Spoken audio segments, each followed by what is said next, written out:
Welcome to Look Ahead Radio with Tom Arms and Lockwood Phillips.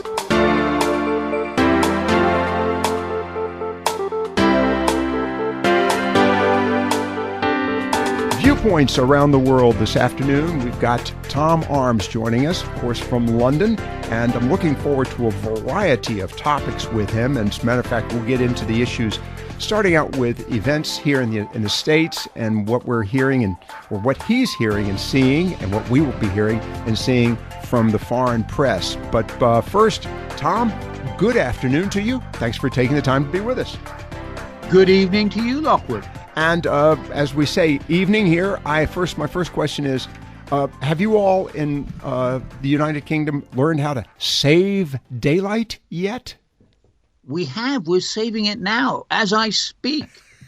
It means that we have an extra hour of sunshine in the evening. It's very nice, actually, except for one thing. It means also I have to spend more time, hard work in the garden. Oh, well, the other aspect of it is you lose it, but you don't have that extra hour of sunlight in the morning. It's just a matter of shift from morning to evening. But okay, I find daylight savings a little bit of a... I don't worry about milking the cows myself. Oh, okay, good. Well, do they have cows in London? Oh, yes, they do, actually. There's a city farm not far away. Okay. Tom Arms of LookAheadNews.com and, of course, Look Ahead Radio, heard every Friday afternoon here on the talk station and on radio stations around the world. And I mean that literally, not figuratively. Tom, let's go to some items here. I want to start with one related to the U.S. and, of course, the big story last week, first of this week, the failure on Obamacare, the effort on the part of the Trump administration and the Republicans in Washington, D.C. And, of course, there's a lot of discussion and comparisons to European health care. And we're not going to get into that particular item. But I'm just curious, was that heavily covered in the press there in the United Kingdom and around the world? Yes, the two items were covered, Obamacare and his directive on climate change. Okay, and we do want to get... two things were covered ad nauseum. Oh, really? Okay, yes. Let's start with the issue of the climate change issue is another topic in some regards, and I'll share my observations on that in a moment. The issue of national health care, the Affordable Care Act, Obamacare, whatever you want to call it. How was that played? Was that played as just confusion in the Republican Party? Was it in the U.S., or was it played as maybe a failure on the part of the Trump administration? Both. Wow. And really, Trump had basically portrayed himself as the master of the deal, and it has really weakened his position overseas because here's a man who says he's the master of the deal, but he can't strike a deal when he has control of both houses of Congress, and he can't strike a deal within his own country. How is he going to strike a deal with other countries? I think that's the question which is being asked. That's a very interesting, and I commend you on that observation, because and that's what we're interested in hearing. And I do want to mention, while we're talking to Tom Arms, while we have the audience possibly rebelling against what he just said, I think it's important that it's perception. And Tom, you bring up a very interesting point on that perception issue. Let's talk about the rollback that was initiated yesterday through legislation, executive order on environmental issues, the EPA. Again, how is that appearing in the foreign press? And I want to go a little deeper. What is the feeling about this insofar as the role of the U.S. in the age-old topic, climate change? Well, it's linked to Obamacare, and in the way I said, in that, it's another example of, the difficulty in dealing with Donald Trump. And the U.S. took the lead in the Paris Climate Change Convention. And they were very proud of that. Obama was very proud of it. And everyone was very happy for the U.S. to take the lead because it is 25% of the GDP of the world. And on top of that, it is the world's only superpower. So it was important to have them on board. But having said that, they are going to go forging ahead with or without the United States. They're absolutely determined. And the EU is determined that they are going to take the lead on climate change and try and work closely with the Chinese and the Indians. And, if the U.S. wants to come along at a later stage when they've managed to get rid of Donald Trump, then they're more than welcome to join them. That's an interesting observation related to China, considering one of the highest polluters in the world, if not the highest polluter in the world. I'm wondering if there's a real sense that China is going to alter its modus operandi. It is saying it will. And it does have more coal-fired power stations than any others, but it is scrapping in the coming year just 145 of them. So it is very conscious of the need to clean up its act, literally. They've got terrible pollution in Beijing, and people are protesting against it. Mm-hmm. And the Communist Party, really, it's almost a benevolent dictatorship. And as we know, the problem with benevolent dictatorships is they don't remain benevolent. But it is very responsive to the public mood, and the public mood is very anti-pollution. And by the way, it's very uncomfortable, particularly in some of these major cities. All right, the other aspect of this in relationship to the 25% GDP and the role of the U.S. in this case of climate change is the fact that the U.S. has continued to reduce the amount of carbon that it has produced, and in fact has been very concerned about losing that 25% of the GDP. If the U.S. continues at the current pace, there's a fear that the U.S. may not be as lucrative and also may not maintain its status as a superpower, as you described a few moments ago. Is there a realization of that or an understanding in Europe, or do they just feel that the U.S. needs to somehow continue to degrade its financial strength? No, because don't forget they're going to be degrading their financial strength at the same time. And also, it's a question of putting, quite literally, profits before lives. The American Center, the National Center for Disease Control and Prevention, attributed 383,563 deaths in 2015 to air pollution in the U.S. There are 20 million asthma sufferers in the U.S. I would now, argue, I know the U.S. is not alone. But wait a second. It's even worse in China. And there are problems here in London. We have air pollution problems here. There are air pollution problems in every major city. But it's a recognition that there is a problem, that something has to be done about it. That is what they're concerned, that the U.S. is not recognizing it. They're saying it's more important for Mobil Exxon to turn a profit than it is to save lives. Well, no, I'm going to have to disagree with you, and then we've got to move on to other items. Excellent. Thank you very much. The direct relationship, cause and effect here. Number one, if in fact the U.S. has continued to reduce its carbon footprint and carbon usage and improve the economy, which it has done very, very empirically, it's been proven. And the fact that you've got situations of certain health needs, I have to wonder if there might be other causes. But the fact that you're mentioning the CDC has attributed this directly to pollution in the United States, I'd have to challenge that. But I'm not a scientist. I don't want to go there. I would also argue that, in fact, many instances of people, because of the transient nature of the world, are we not bringing in people with certain diseases or proclivities that become most apparent when they come to the U.S. I have to say that some of the statistics are uncomfortable. I don't know how we came to this. I will accept that, as my father used to say, there are lies, damn lies, and statistics. Yes. And both sides of any argument can usually find statistics to support their conclusion. Right. But I think it's beyond doubt that, bad air pollution does exacerbate things like asthma and does contribute to things like tuberculosis and bronchitis and emphysema. It does, but I have to say that we've proven in this country that we've actually improved the environment, and I just don't think... Tell that to the people of Flint. Well, that was an issue of a failure on the part of an administration. The pollution... It doesn't matter. Well, it was a failure... It's an environmental failure, which meant they lost the use of their water. Right. Well, now, I know it's cleaned up now. Well, do we want a repetition of the river catching fire at Cleveland. That is history. We're looking in the rearview mirror, but we're looking forward, and things are improving, not only in this country, but in other countries around the world. All right, we'll take a break on that one, coming back in just a moment with Tom Arms of Look Ahead Radio and, of course, LookAheadNews.com, which you can also become a member of, LookAheadNews.com. I go to the website to see that. You're listening to Viewpoints Around the World.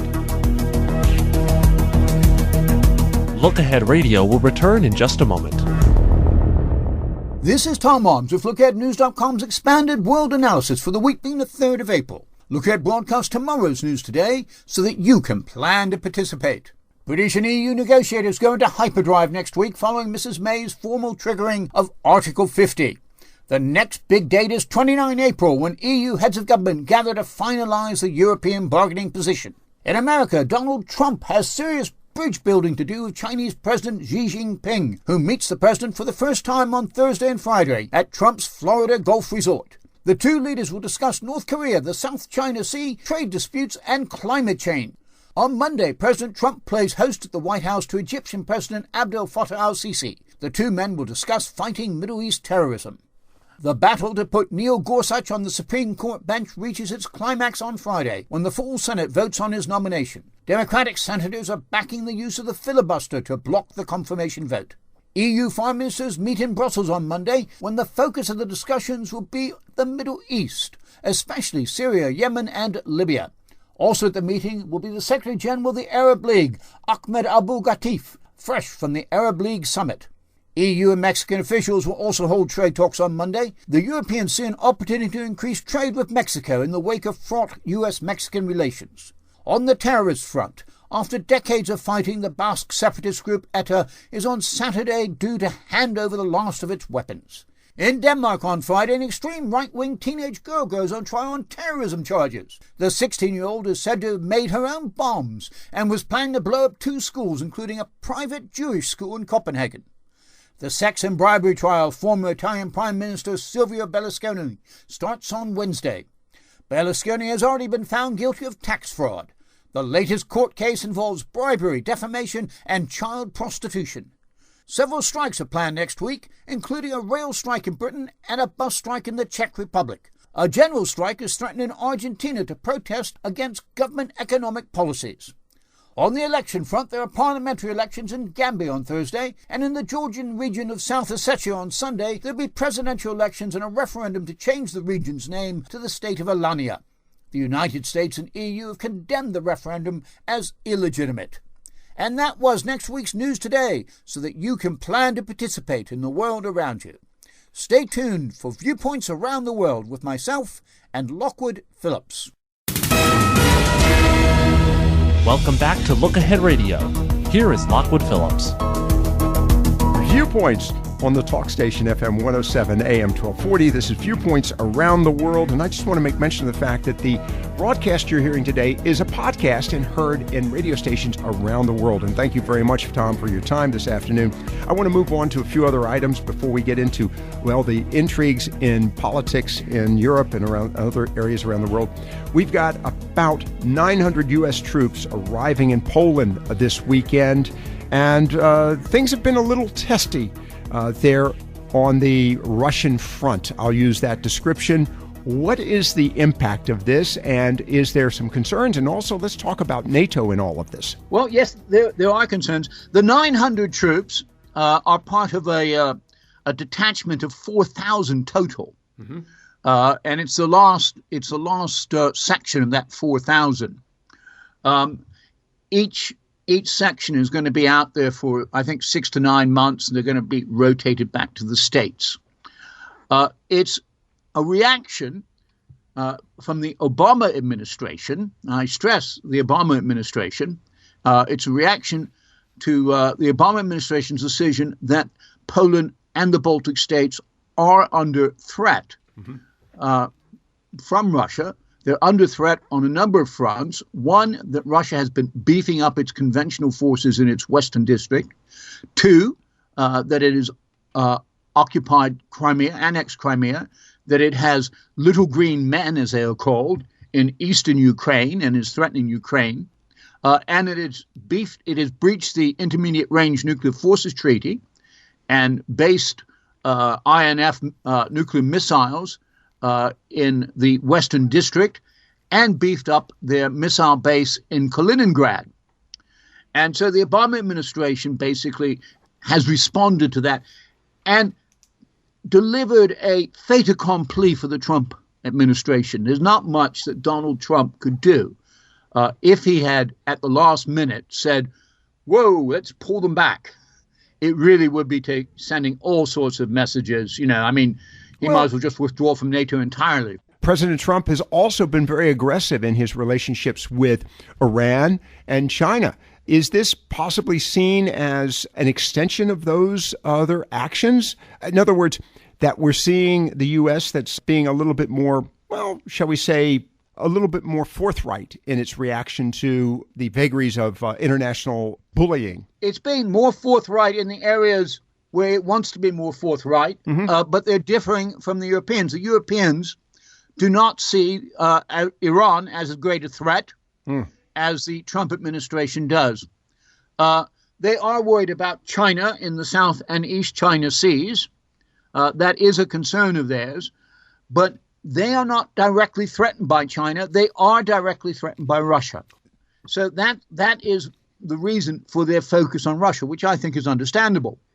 The question is, Trump doesn't feel particularly threatened by Russia. Well, that's because he's got NATO and he's got friendly European countries, although they may not perceive him as being friendly. He thinks of them as friendly European countries between the U.S. and Russia. And I think he also recognizes the role that NATO plays in the effort to staunch Russian encroachment. It is, though, interesting that we're back to a Cold War environment all over again. And I'm curious, is that an observation there in Europe? Absolutely. They really do think of it as Cold War version 2. Gotcha.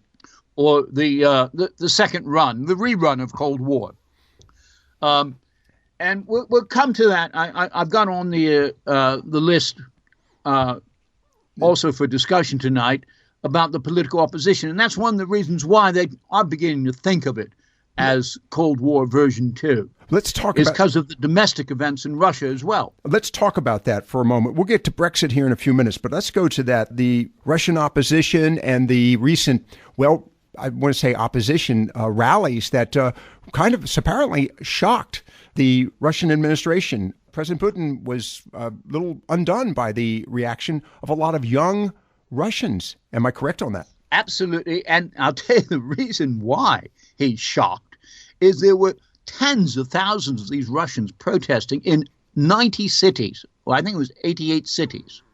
Now, what's particularly relevant here is the penalty for protesting. And this could be as part of a crowd or just one person on their own. Up to 5 years in prison or a gulag. Wow. And a fine that equals 2 years' salary.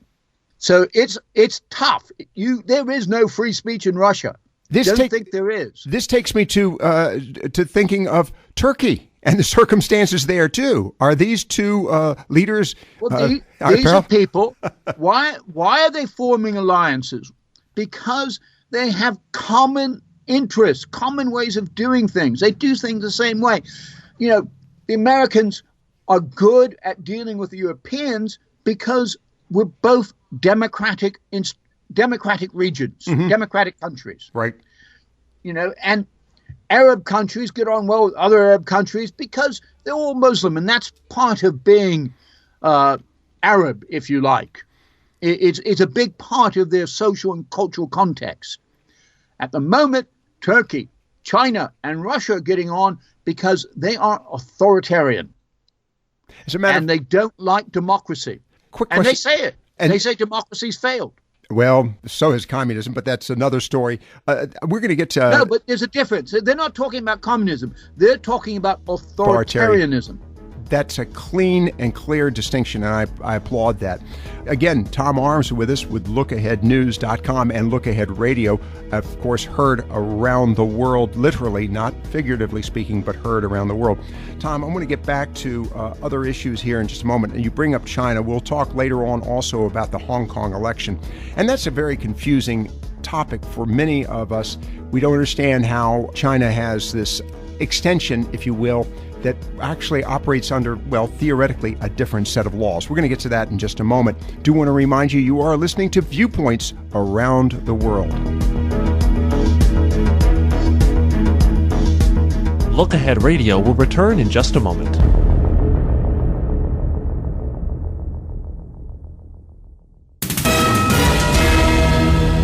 We now return to Look Ahead Radio. Here is Lockwood Phillips. Viewpoints Around the World with Tom Arms of LookAheadNews.com and Look Ahead Radio. And by the way, Tom, joining you at LookAheadNews.com is free. Is that correct? Yes, absolutely free. And sign up. I'll send you an email every week, newsletter. It includes a diary of what's happening next week around the world and links to the podcast and observations of an expat. That's important, and I just want to commend our audience to doing just exactly that. LookAheadNews.com, and of course, Look Ahead Radio and Look Ahead Radio heard around the world at radio stations all around the world. This program, as a matter of fact. Tom, let's move to an issue near and dear to your heart, and that being the United Kingdom. And we're going to chat about Brexit, but also I'm curious about the potential of secession by Scotland. But let's start with Brexit. We're seeing the story today that Theresa May, Prime Minister, has in fact sent that letter. Let's talk about the background on that letter, what it means, and what now kicks into play. And then also, what impact does this have on the United Kingdom's relationship with the rest of Europe? Okay, well, first of all, she was supposed to sign the letter today. Oh, I thought she had. Signed it. No, she signed it early and sent it by secret courier to Brussels. Signed it a couple of hours earlier. She signed it late last night.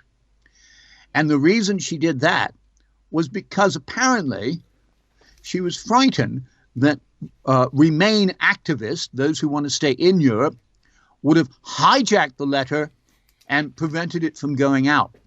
Of course, she would have just signed another letter. I know. It would have been the symbolism of trying to stop the letter. Okay. I find that interesting. She went around that by doing it a little bit early and sneaking it off overnight. Well, here's the thing that shocks me on this one, Tom.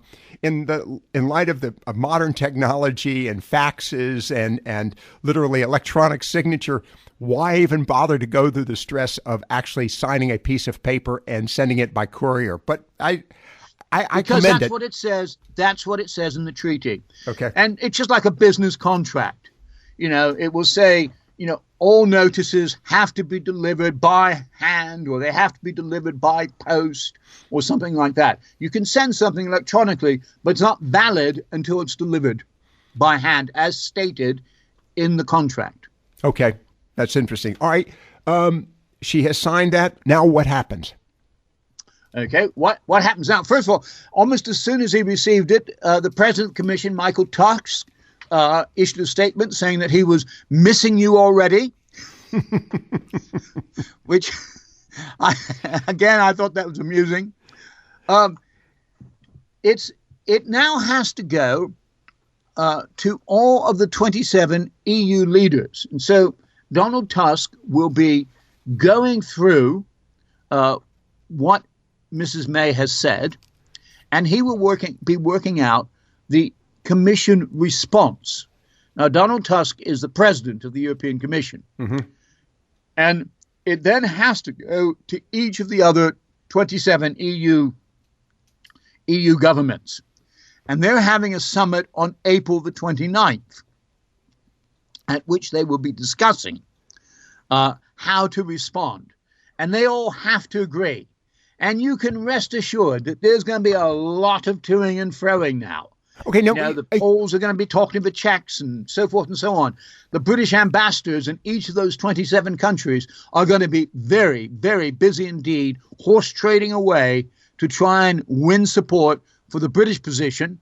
And the French and the Germans and so forth, they're all going to be trying to get their 2 cents in And there's going to be a lot of horse trading going on. Horse trading of what? I mean, the response is not much to respond to. There've been some critical remarks made about the United Kingdom. There's some issues related to trade policies. What response is needed, and what kind of things do you trade in this case?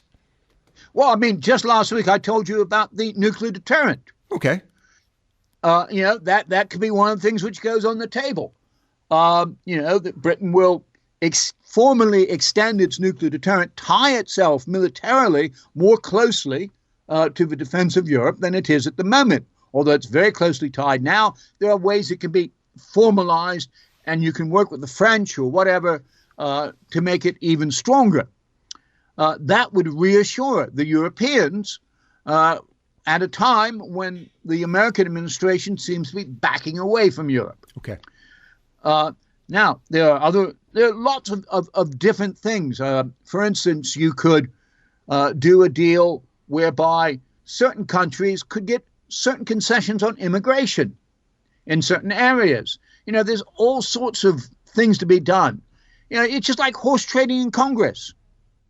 I appreciate that. This is just interesting. And of course, it's a unique event in and unto itself in light of this. It's unique in Europe. It's never been done. It's unique, I think, in the world. I think what's being attempted and critically viewed here in this country, but I recognize the unique aspects, the risk that was taken, and the imagination that's been involved. So actually, in some regards, it's a very good thing. Or the lack there. Let's talk about one other aspect of this, and then I want to get on to the issue of the aftermath of the Westminster attack, which, of course, we were talking about last week, right after it occurred. But I've teased that. Let me go first to the issue of Scotland, the potential of secession. What is the impact? What is the reality of this? What is the impact? And what about Ireland? Well, Theresa May is very busy visiting Wales, Northern Ireland, and Scotland. She's going to all three. And she's basically, trying to preach, we love you. We want to keep you in the United Kingdom. The legal situation with Scotland, and she has stressed this, is that the Scottish Parliament can say we want a referendum, but it's only the Westminster Parliament, that is the Parliament in London, which can give the go-ahead to the referendum. That is not going to go over well. No, but it won't go over well in Scotland if they block it. That's my point. That's yes. the problem. Yeah. There's a parallel with what's happening in Spain with Catalonia, where Barcelona is. Mm-hmm. And there they've had repeated referendums, even though the government refuses to allow them to have it. Right. And each time they get huge majorities in favor of independence. Mm-hmm. And it just, stokes the fire of independence. Right. Now, I don't know what Mrs. May would do on that. She hasn't told me yet. I'm waiting to hear. All right. Well, but the reality is there is a possibility we will have there will be an effort to push for secession. And of course, both Scotland and Ireland have a interest in staying in the EU. Yes, okay. They do. Ireland, if you talk about Northern Ireland, yes, but there it's divided. In Northern Ireland between the Protestant and the Catholics, like everything else in Northern Ireland. Right. And in Northern Ireland, they have a situation where the government collapsed because the leader of the Protestant UDF was suspected of corrupt practices, shall we say? Right. Okay. And so the Sinn Féin party said, we will not sit in government. It was very important that they sat together. We will not join a coalition with them until you get rid of your leader. Right. Okay. But the UDF refuses to jettison her. Okay. So they've had an election. Sinn Féin has massively increased its vote and is just short of majority. And they still can't form a coalition. Wow. All right. Well, that'll be interesting to watch in the years ahead. I want to move on to something very quickly. We've got about 2 minutes to go. I want to talk about the aftermath of the Westminster attack. What has been the fallout of that in London and quite frankly, the rest of the United Kingdom? Well, the man who, was responsible for the attack was obviously a violent person and had been a violent person for many years.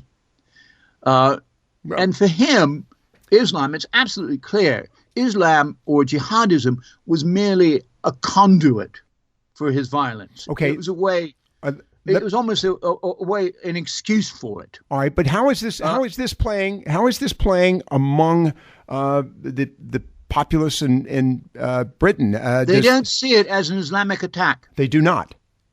No, they do not. They see it as a man who is sick, and yes, he was exposed to jihadist literature on the internet and converted, but there's no evidence that he was in any way linked, other than through the internet, that he'd had any correspondence with people at Al-Qaeda or ISIS.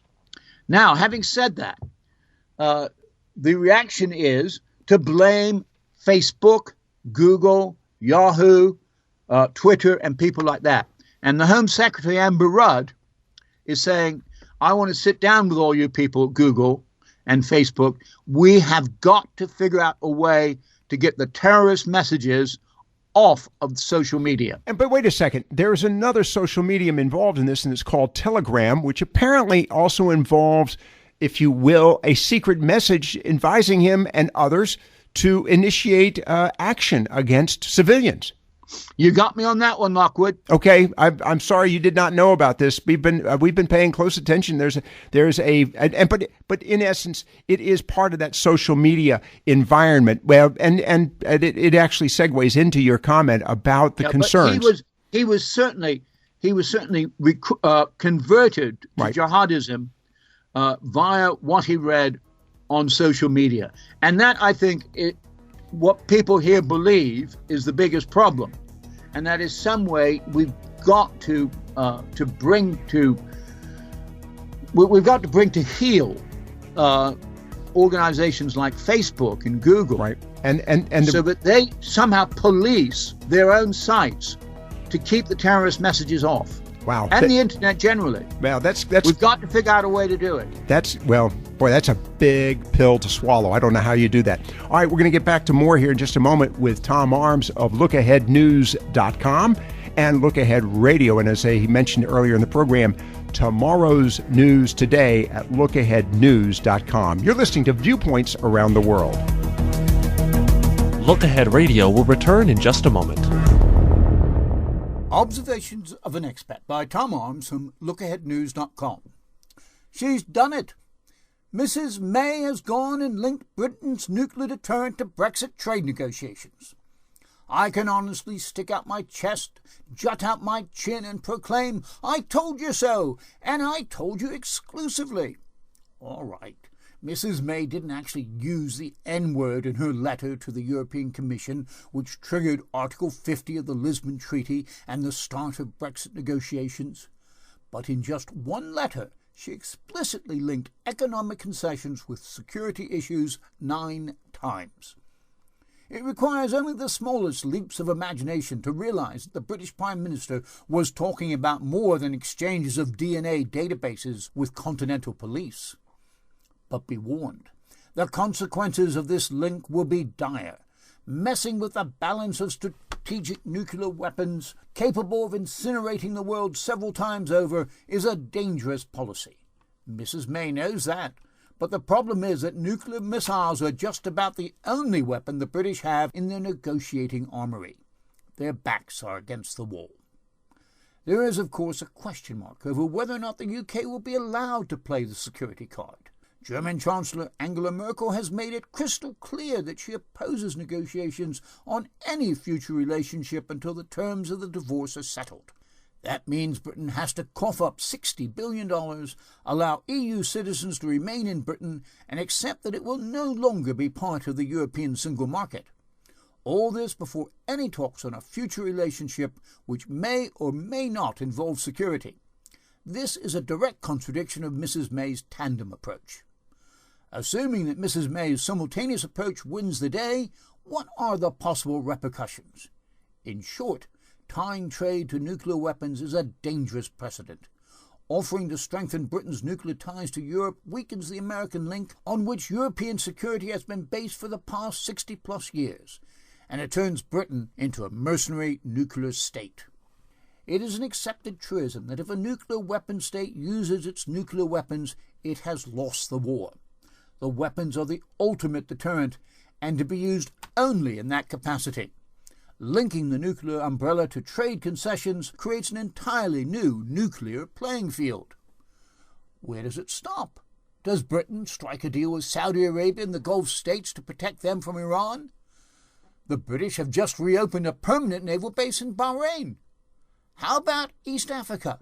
The Americans leased Diego Garcia, but the British still own it. London has good relations with Singapore, an excellent base for an Asian presence. And what about other nuclear weapon states? What is to stop India, Pakistan, France, Russia, China, and the United States from using their nukes to extract trade concessions?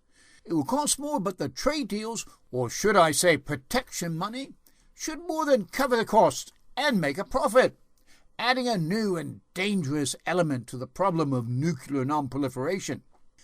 A stronger nuclear Britain willing to flex its muscles fits in nicely with the Trump view of the world.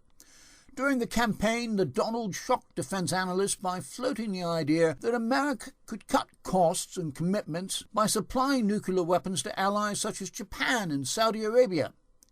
It is now making more positive noises about NATO, but the initial threats still rankle at the back of the minds of European leaders. Beefing up the British nuclear deterrent and tying it close to Europe would save America money. However, it would also put several more links in the defensive chain that ties the US to the protection of Europe. The Trump administration may favor such a change, but this is not in the interest of either side of the Atlantic. 2 world wars have proven that. In both of them, America adopted a standoff role at the start. However, the fact that their interests were clearly intertwined with the European democracies meant that Washington was eventually forced to intervene to protect its vital national interests. If there is ever another war, the United States won't have the luxury of years to dither. Welcome back to Look Ahead Radio. Here is Lockwood Phillips. Viewpoints on the talk station, FM 107 AM 1240. Viewpoints around the world with Tom Arms this afternoon. And yes, this portion has been pre-recorded to accommodate a variety of meetings that both he and I are having to attend. And it's been a busy week.